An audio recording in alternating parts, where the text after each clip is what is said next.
Ranae and I have spent the last couple days here on the peninsula meeting with witnesses. After talking to Matt and Cliff in Canada, I'm getting a little worried that we're falling behind on this wager. We gotta get out there and do some solo Bigfooting. We gotta split up. Fortunately for us, Ranae has a friend here on the peninsula that's gonna hook us up with some off-road vehicles so we can get out there and do some squatching in style. Nice job, Ranae. Thanks. I told you got friends out here on the peninsula. These things are bad. So I'm gonna take the whole western slope, everything west of Lake Crescent, all the way down to Lake Quinault, and Ranae will stay here on the north side. Come on, Monk.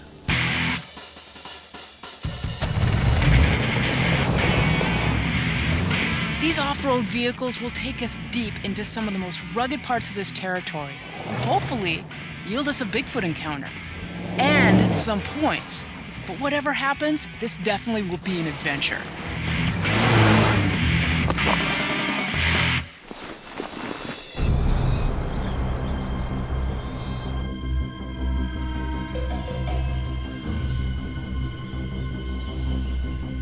I've been squatching on the Olympic Peninsula now for over 20 years, but I haven't been to the Elwha in over 10 because last time I was there, the police kept busting me and told me if I ever came back, they were gonna arrest me for trespassing. But after we met with Sam and Jenny, I now have permission for them to come here legally, so I can come out here with no worries and do some real squatching. The first squatch search technique I'm gonna try is an old standby, the hunter. Still got it. I think hunters have the most settings, A, because they're quiet. A lot of them put scent block on, wearing camo. And they're out at daybreak and dusk when squatches are active. So I think I act like a typical hunter, get a gun and stuff. Might be able to entice one in that way. Right there, baby. That would intimidate a squatch just a little too much, a crack shot like that. I'm also going old school on another technique while I'm out here doing my hunter, marking my turf.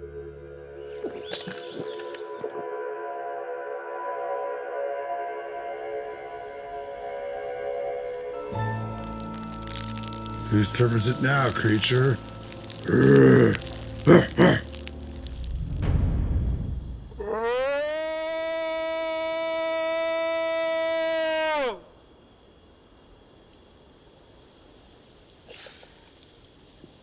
Pretty good echoes.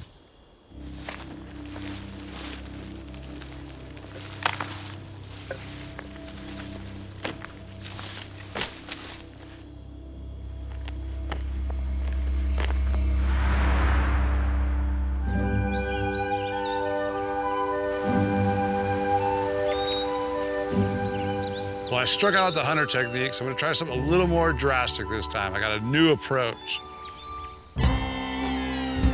Squatching ain't always pretty, but today it is. Since this is a solo investigation, I couldn't bring a female with me, so I gotta be the female.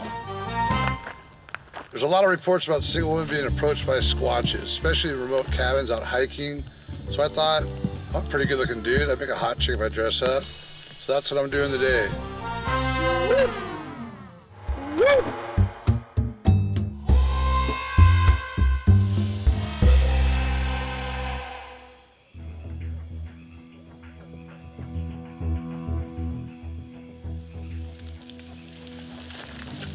Sassy that walk.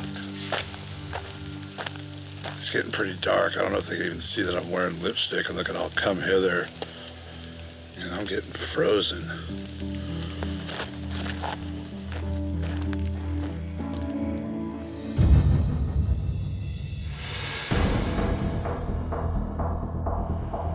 You gotta admit, the scariest story of all at the town hall was that guy Todd mountain biking with his wife and this thing charged toward them down the hill. And the location might be significant as well, because this is not the only incident that came to us at Town Hall from Deer Lake. But even more ironically, it's inside Sasquatch Provincial Park. How cool is that? That is amazing. This is a relatively recent, multiple witness sighting, and if it's in Sasquatch Provincial Park, then that's strong evidence that there are Sasquatches in Sasquatch Provincial Park. And so where did you first spot it? Yeah, so this is roughly where we were.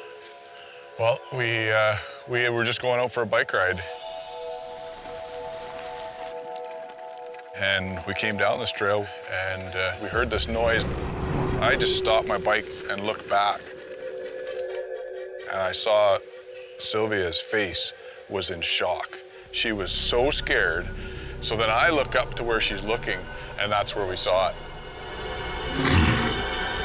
It was the scariest thing ever. So you both had a very good look at it? Oh, yeah. Oh, yeah. And you think it could see both of you? I don't know if it could see me, but I know it saw Sylvia. Wow. From your perspective, it was coming right at you. What could you see? Like I said, I just turned when I heard the noise, and all I could see it was coming down, and the arms. Long gray hair off the arms. To see the size of it and the way it moved on that slope was incredible. It was moving so fast. I felt like it was right behind me. If I was going to turn my head, it was just going to grab me. Could you say it was upright, or was it on all fours, or somewhere in between? What would you? I would say in between. In between? Yeah. And I think you guys have probably seen bears. Yeah, there is no way this was a bear or grizzly. For sure, it was a Sasquatch. There's no doubt. Since we're here, we might as well go up there and take a look and see how big this thing really was. I'm gonna go up on the hill to about where they saw it to try to figure out how big this thing might have been. Now, if it's only my height or so, that might have been like a rogue grizzly because they have a grayish tinge to their hair as well. But if it's a lot bigger than me, like a lot bigger than me, we're left with no other option but a Sasquatch. Right about here? You betcha. You're about as far back in as it was. It is steep and treacherous up here, man. I would not want to run down this thing on 2 legs or 4. Now, how difficult would it be to come down real fast through that? It's something I think you can try once. One could only guess why the Sasquatch was trying to scare these people out of the area, but the topography gives me a clue. It'd be very difficult for deer to walk through here and any other pathway except the same pathway that they were riding the bike along. So if the Sasquatch was laying in wait up there, it wouldn't have wanted people down there, potentially scaring off the deer that it was waiting for.